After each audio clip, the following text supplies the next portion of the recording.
Railroads! Railroads are the topic of today's video, or tonight's video, whenever you might be watching this. So railroads, well, sometimes they end up looking like this. This photograph was actually taken in 1895 in France. There was a train that was late. It was running behind time, so the conductor, to make up time, was speeding into the station, and as he approached the station, the brakes on his train failed, and it smashed through the wall and onto the street below. One woman was killed, but the driver was only fined 50 francs, which was certainly a small fine to pay for destroying not only a life, but a large train as well. So trains, railroads, they're changing America. When we were talking about the Civil War, we mentioned the impact of the railroads, but at that time, railroads were still in its early years. After the Civil War, railroads started expanding. And one of the big places and one of the most important railroads is the Transcontinental Railroad. Now, to the east, there were still some railroad lines, but to the west, there really wasn't much. So the Transcontinental Railroad, it started being built in 1863. It finished in 1869, and it was 1,900 miles. And it connected the west coast, so the Pacific, with the east. So it spanned from California all the way to Iowa. It was built by 3 different companies. You can see the colors. Blue is the Union Pacific, red Central Pacific, and eventually later on it was also added onto. And it was one of the major building operations of the time. The railroad, since the companies were working separately, it ended up meeting. The 2 companies met at a place called Promontory, Utah. This is the meeting of the 2 railroads. There was a golden spike that was laid. These are a number of the families of people working on it, as well as people who own the railroad. So Transcontinental Railroad connected one coast to the other United States. Now the railroad took a while to build, and it took a lot of people to build. The Central Pacific Railroad hired mostly Chinese immigrants and Civil War veterans.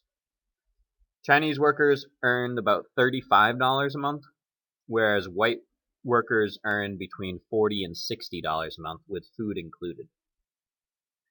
Now, the working conditions were fairly harsh. It was dangerous business building a railroad. If you look on the bottom right of this picture, you can see a cliff face. Now, to get through mountains and other things, they had to use a lot of explosives to clear path.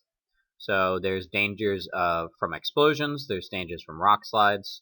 They're building throughout the year, so there's blizzards and snowfall.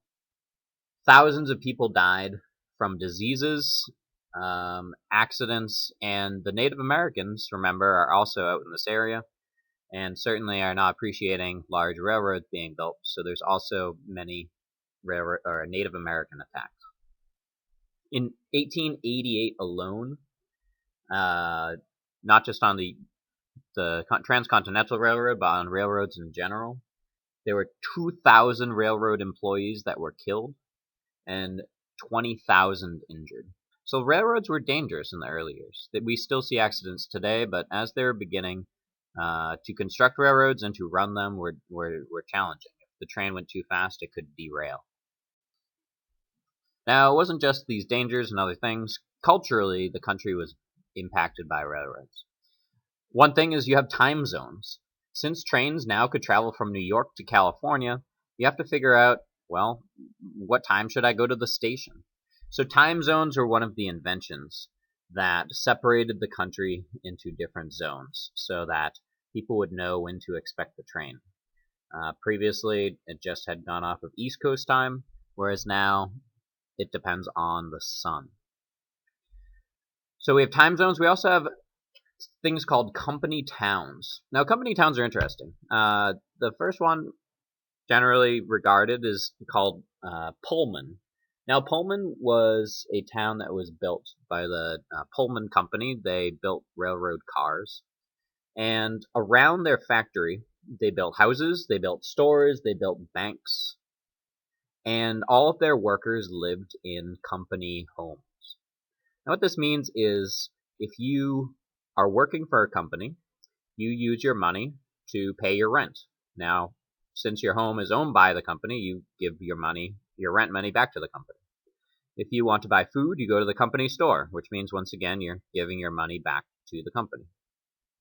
So while these company towns, they were easy to live in, tended to be quite nice, people were just giving their money right back to the person that gave it to them, which means savings were difficult to acquire and build up because people really couldn't. The company set prices and there wasn't much competition. So you also have these company towns rising up. Politically, when there's a lot of money involved, and the railroads certainly generated a lot of money, there's also going to be some scandals. So the biggest one was called the Credit Mobilier Scandal, 1872. Now this company, Credit Mobilier, built railroads, and they charged the government $72 million for a railroad that in fact cost only $53 million. So they're making a $19 million profit on this. And to do so, they bribed various senators with stocks. So in this political cartoon here, you see the cake up on the table, and these senators, they're portrayed as small children with certainly adult faces, but they are taking slices of the cake as they shouldn't. Uncle Sam glaring at them, unhappily, of course. The scandal was exposed by the New York Sun newspaper. So, especially at this time, newspapers start exposing a lot of things. We're going to start talking about newspapers later, but they play an important part in the country. What else do we have?